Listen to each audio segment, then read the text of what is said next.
It's Monday, December 7th, 2020. Please give this video a thumbs up and please make sure to subscribe to this channel.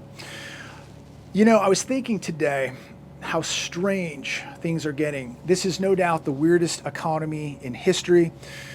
We continue to watch these markets surge with zero fundamentals. We continue to watch people be just dumbed down, believing that the government and the Fed will keep this whole Ponzi scheme, this bubble alive forever. There will be no collapse. There will be no correction.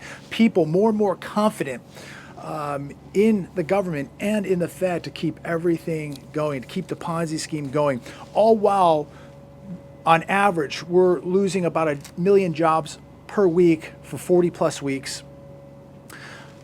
We're being told that unemployment now is below 7%, so soon they'll tell us it's 2%, 3%, while we're averaging 1 million job losses a week with 2% inflation. And everything is good, my friends. They will tell you everything is fine because the inflation numbers are down, unemployment numbers are down, stock market is up. So that's all you need to believe. And just believe that they're not manipulating any of these numbers. But we all know that that's a lie because we all know friends, family members, spouses who have lost jobs, who are really in very, very serious trouble. But today, NASDAQ closes at a record high. Dow Jones was down about 148 points, still over 30,000. Gold, I saw hovering around $30 today. Silver, around 58.60 cents. Trying to get back to $25. Gold trying to get back to $1,900. All while they're telling all of us that everything is fine, the dollar's fine, and we're going to see more pressure on the U.S. dollar. They continue to tell all of us that we shouldn't be worried about the debt, the deficits. Don't worry about inflation. We need to worry about the infection. Look, your biggest worry is not the infection. Your biggest worry is going to be the debt and the inflation that is beginning to surge here in America. Take a look at your buying power. I don't need to remind any of you every time you go to the grocery store what it costs, what healthcare costs, what rent costs, what a new car costs. And while all this is taking place right before our very eyes, people continue to be dumbed down, believing the television, believing the government that everything's okay. Inflation's not going to get out of control. The dollar's not going to go anywhere. Although we're watching the dollar under extreme pressure. It's having a horrible, horrible year, and it's buying you less and less. We're watching people sell safe haven assets to get more exposed to markets, to take risk. These people better have a safe haven from the dollar because the dollar is going down. We're watching it happen now. And I think the dollar year to date is down about 8%. The dollar and the Fed are both going to be in very, very big trouble at some point, ladies and gentlemen. And you better be hedging yourself against both of them. AP News. Millions of hungry Americans turn to food banks for first time.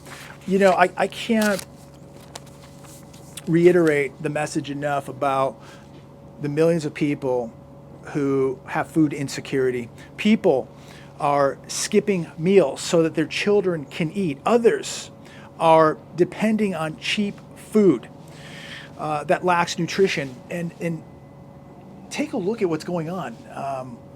All the little mom and pop, at least in my area, they're shutting down indoor and outdoor dining, takeout only. And guess who is doing most of the takeout? It's going to be your fast food chains, your garbage food, the food with no nutrition, the McDonald's, the Taco Bells, the Jack in the Box, the Burger Kings, etc. They're open.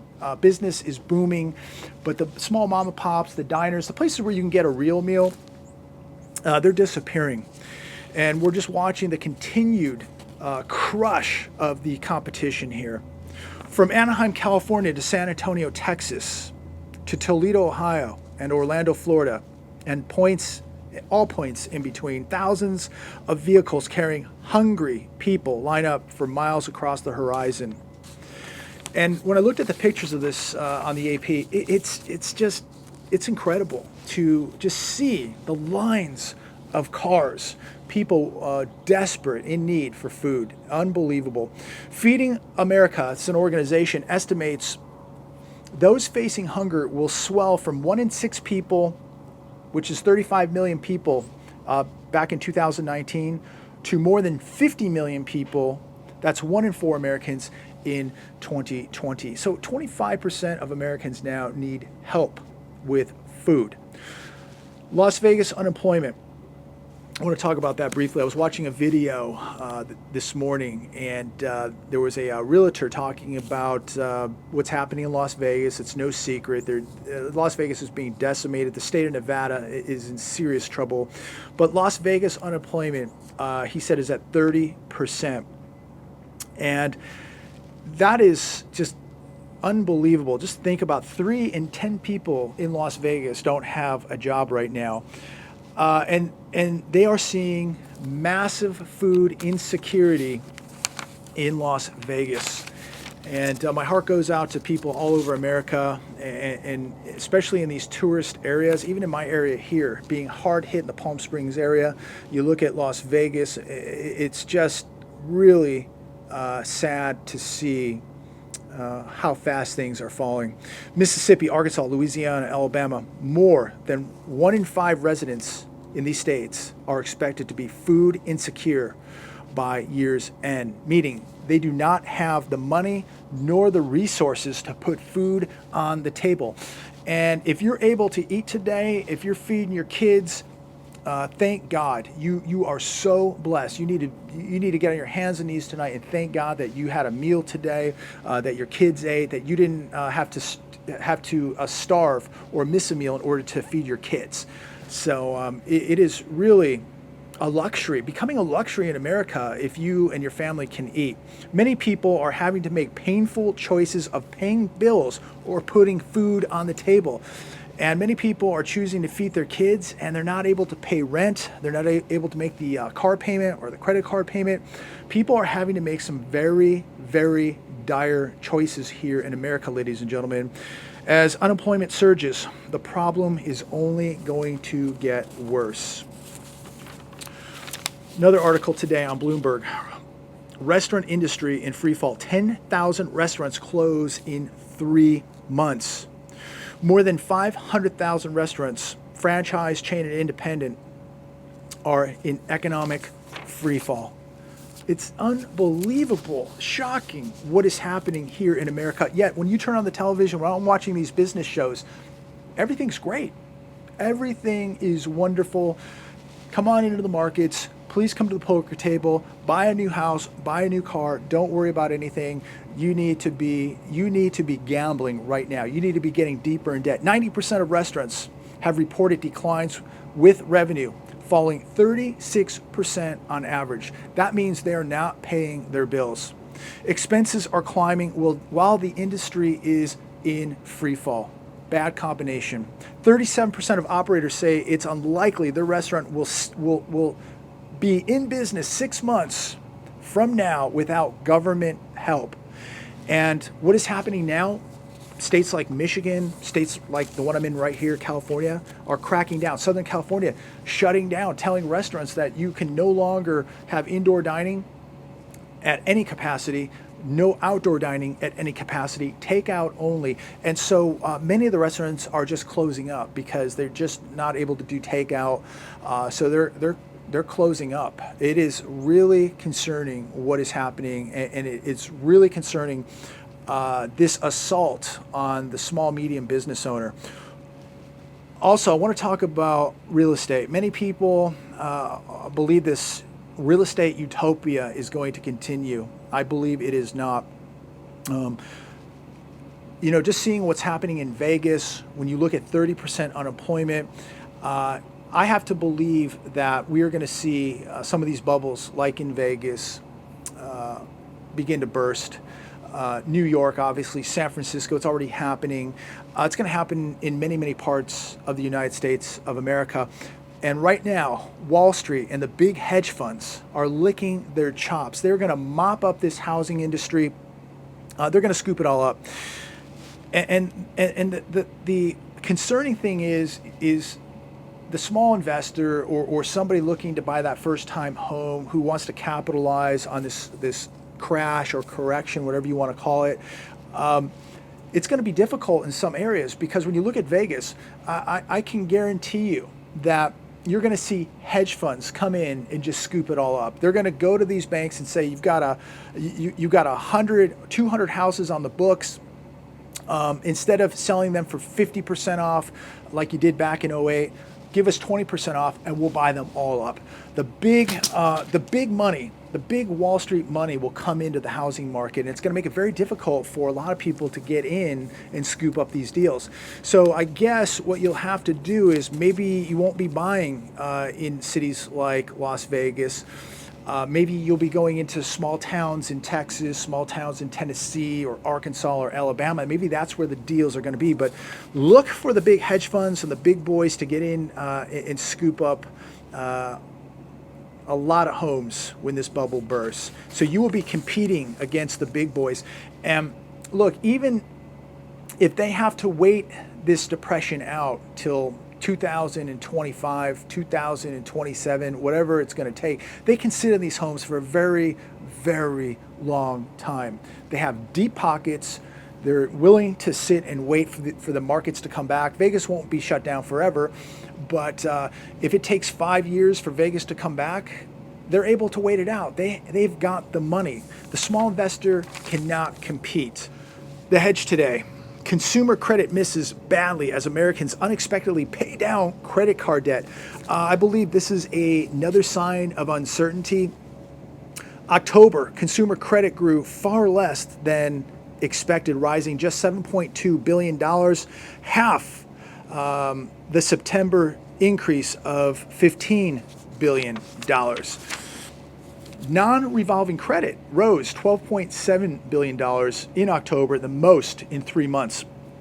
Credit card debt did shrink by $5.5 billion to nearly $980 billion, the lowest since May 2017. People are using, or at least I'm assuming that they're taking some of that stimulus money and they're paying down the cards because of the uncertainty that is rising. They are going to need those cards to survive. So many people just said, let's get the cards paid down, because they may need them in the very near future here to continue to pay for groceries, rent, and just day-to-day bills. Student and auto loans hit all-time highs. Auto loan. We look at auto loans. $24.5 billion. Student loans, $16.5 billion. So we now have a total $1.7 trillion of outstanding auto loans, and student loan debt, we have $1.2 trillion of outstanding debt. So sky high. And so as we watch auto debt skyrocket, because you know what, even during the stimulus days, people were going out and using some of that money to buy cars. People not paying rent or mortgage, guess what many of them did? They went out and bought a car. This is the stupidity of millions of people. This is the dumbing down of a society, not worrying about tomorrow, not putting anything away for tomorrow, just believing that things will turn around, their job will return, or they'll find a new job, or the government will just bail them out and continue to give them money. These people are going to be in very, very big trouble. But here's another insane article today. Schumer pressures Biden to bypass Congress to cancel $50,000 in student loan debt per borrower. Schumer says, you don't need Congress. All you need is the flick of a pen.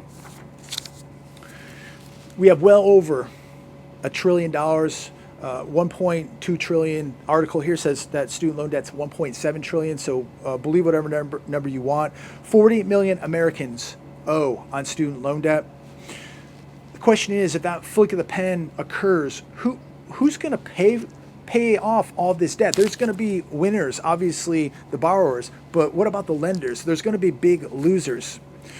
So we're going to, I guess, pay for somebody's mistake. We're going to reward people who took out this debt, while people a year or two ago decided not to go to college because they didn't want to go into debt. But we're going to reward the people who chose to go into debt for most likely a worthless degree.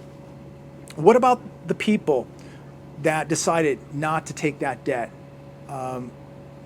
It's unbelievable. What about the people who worked 2 or 3 jobs to pay the debt off, and now we're just going to pay $50,000, up to $50,000 of debt for each borrower? This is absolute insanity.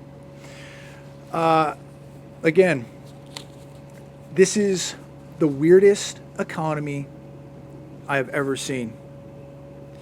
So maybe next the government will just pay off everybody's houses. Maybe they'll pay off your credit cards. Maybe they'll pay off everybody's cars. You know, it's getting so weird, ladies and gentlemen.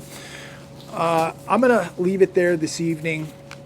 I just want to check in with everybody and make a quick video this evening. Things are getting very, very weird. People, again, are selling the safe havens to go into these risky markets, believing that the Fed is going to be there every step of the way.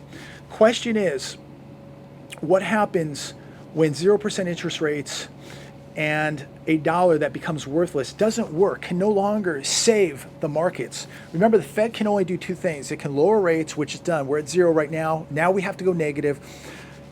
And it can continue to print money, which it continues to devalue on a daily basis. When your money is worth 0, when nobody has faith in the dollar, including people right here in the US and the world, when people begin to lose faith in that dollar and it does not have buying power, the medicine is no longer going to work for the Fed, and we're going to have very, very big trouble here in America.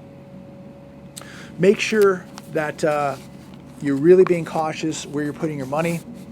Make sure you have assets. Make sure you have some cash put away.